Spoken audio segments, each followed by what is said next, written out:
Coming up, mass shooting where a barrage of bullets flew overnight in Northwest D.C.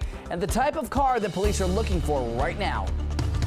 Mess on the Beltway. An overturned big rig turned I-495 into a cleanup scene. Traffic delayed for hours. We've got a closer look. And the weather is quiet right now. We're feeling quite chilly out there, I might add, but it is quiet. Will it change, though, on your Sunday? I'll have to answer that question coming up. Holiday headaches, scores of delays at local airports. Report with families trying to get home after the most wonderful time of the year. Gift return fees. How to save and avoid shelling out more cash after getting through the sticker shock. We're stretching your dollar. You're watching the station covering all of the DMV. This is DC News Now. Good Saturday evening, everybody. Thank you for joining us for DC News Now at 9 o'clock. I'm Ben Dennis. Hopefully you had a lovely Christmas. New tonight, we've learned that a U.S. Park police officer was hospitalized overnight after being hit by a driver on the BW Parkway. That officer was reportedly outside of their cruiser investigating a disabled vehicle near Route 410. They, along with their cruiser, were hit. Thankfully, the officer is expected to be all right. Now, the driver who allegedly hit the officer was put into custody, and the driver of the disabled vehicle was also arrested. Both were allegedly driving under the influence of some kind of substance.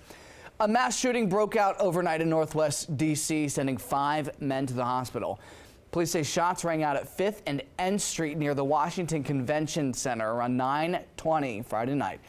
They say 3 men were found on scene with gunshot wounds. MPD says 2 more men took themselves to the hospital.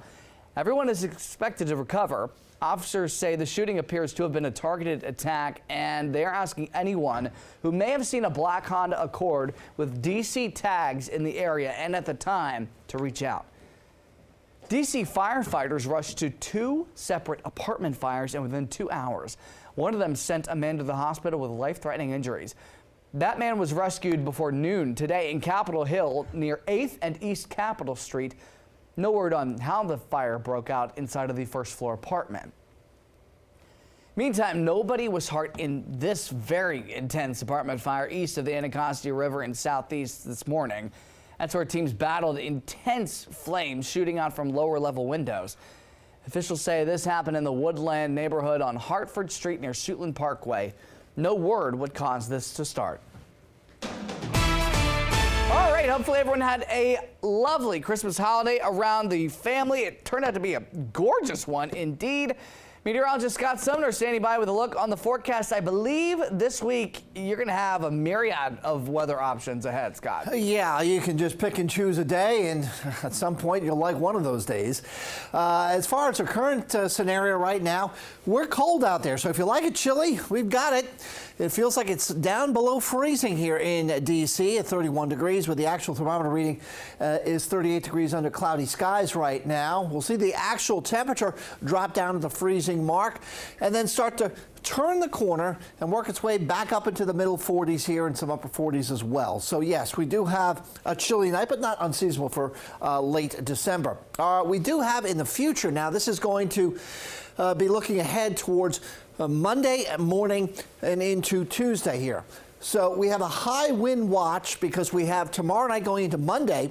We actually have a powerful front to move through. Out ahead of it, very mild air. Behind it, very cold air. And along the entire path of its movement from west to east, we have wind. So we'll have plenty of wind out ahead of it, plenty of wind behind it. But it's going to be a cold wind here on Monday going in towards Tuesday. And as you can see, we already have the cold air in place. There's the front that's expected to move through tomorrow. We'll talk more about the timing of that front moving through coming up. Ben? All right, Scott, thanks. Winter storms across the country, though, are delaying local families from getting home for the holidays as they had intended. At least 1,500 flights around the country reportedly canceled or delayed since Friday night, including right here at home. Our Dave Laval reports. Early Saturday night saw a majority of the flights in and out of Reagan National Airport delayed by the winter storms, but only one cancellation. I'm lucky. I'm back to DC, to Washington, D.C. It just took Arlington's Dmitry Melnikov a little longer to fly home. My first flight delayed. I came from Puerto Rico to Charlotte. It was delayed by 1 hour, and then another hour and a half from Charlotte to D.C. Not so bad for College Park's Gene Perovic. We're only delayed about 20 minutes from West Palm Beach to DCA, but my son's flight was delayed about an hour and a half from out of West Palm Beach into Georgia Tech. Luggage stacked up throughout the day at Reagan National Airport, waiting on owners to claim them. FlightAware.com tracked more than 180 delays at the airport by early Saturday night, close to the same number at Dulles International Airport, while Baltimore-Washington International had more than 200 delays. We weren't worried about it because the weather was pretty good here. Today is my day off, so I'm not in a hurry. I just can go home, see my family. FlightAware reported 1,800 delays and cancellations around the country by late Friday afternoon because of the storms. At Reagan National Airport, Dave Laval, DC News Now. To everybody, traffic was reportedly backed up for quite a distance on the inner loop of the Beltway this morning in Montgomery County, and that's apparently why a big rig had overturned, spilled what was possibly scrap items onto 495 near Georgia Avenue. The Montgomery County Fire says the crews were on the scene in Forest Glen around 9:20 this morning, and hours later, as of 2 p.m., several lanes were still blocked. Still no word what led up to the crash and if anybody was hurt. A search for a missing teenage girl from Kentucky who vanished more than 2 months ago ended Friday night in Montgomery County. Good news, she's reportedly safe. We've learned a 37-year-old man named Christian Alexander Delgado was arrested without any issues in Silver Spring after police discovered he was with the girl inside a home on Dalewood Drive. Officers say they responded to the house just before 6 p.m. Friday after they got a tip that the girl might be in the county. Delgado is reportedly going to be extradited back to Kentucky to face charges. The girl, who we are choosing not to name, was last seen on October the 14th. Also in Montgomery County, the so-called HERO Act will soon allow family members of firefighters who died in the line of duty to get benefits faster than before. DC News Now's Kevon Dupree spoke to one family that made this law a top priority for the community.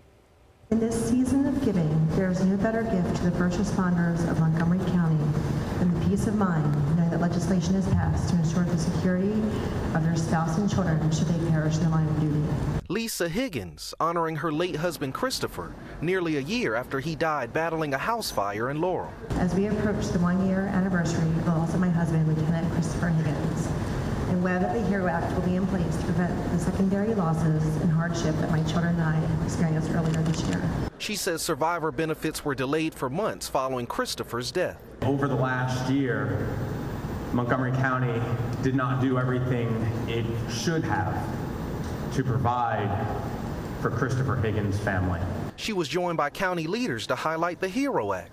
The legislation aims to expedite survivor benefits for families of fallen first responders. Montgomery County needs to make certain that our families are protected when a tragedy happens like this. The bill was signed into law Monday. When a firefighter is killed in the line of duty, their family's life changes. A spouse loses a partner, children lose a parent, and in that moment, they shouldn't have to worry about paperwork or their financial survival. That was our Kevon Dupree reporting. Christopher Higgins served with Montgomery County Fire and Rescue for 22 years. May his memory continue to be a blessing. Well, yesterday it was the official start of Kwanzaa, 7-day cultural holiday honoring African-American heritage and unity. Today, there was a food drive in Ward 8 in the district to celebrate.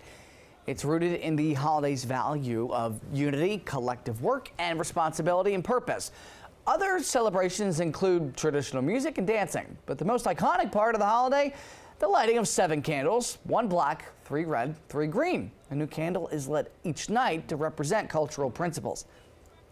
Dozens of people in Northern Virginia spent their Christmas to bring some joy to service members who can't be with their families. Our Max Marcilla takes us to One American Legion post in Springfield with a look at the team's latest mission.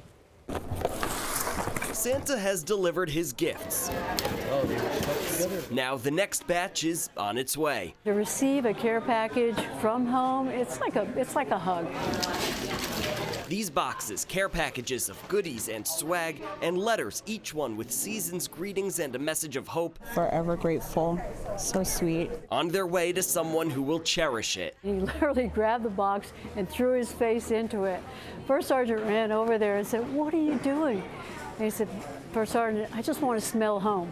They call this the season of giving, and you can see here that everyone here is embodying that message, making sure that all of these care packages are being given to veterans here in hospitals at home or soldiers who are still overseas. It gives them morale, it gives them encouragement, it gives them the knowledge of the fact that they're cared for, and we didn't forget about them. Among those helping, the University of Pittsburgh football team, players and staff.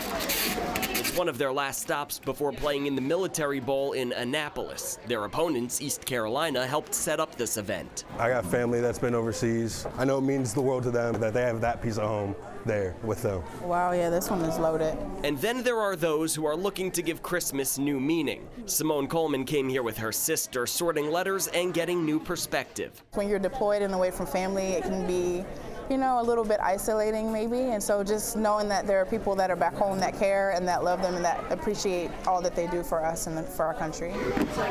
What started as a toy drive on campus is culminating in a team effort, giving back to those who give the most. If you look around the room today, I ask the people that are here today, the volunteers from our community, take a minute, look around. Look at the compassion, the warmth in this room today. It just means so much. In Springfield, Max Marcilla, DC News Now. A little can go a long way, Max. Thanks. Got a heads up for Metro riders before hitting the town to celebrate New Year's. There's a holiday travel schedule to know before you go. On New Year's Eve, WMATA is offering free train and bus rides starting at 8 p.m. Metro Rail will stay open an extra 2 hours, stopping service at 2 in the morning. On New Year's Day, trains will start running at 5 a.m. Buses will again be on a Sunday schedule. Coming up, we are stretching your dollar, not only ways to save on your heating bill, but also if you're stuck with a return fee after those holiday gifts. Time now, 9:12. Taking a live look at Roslyn. Skyline looking mighty fine right now. Plenty of ground to cover. Scott's got your forecast as well coming up.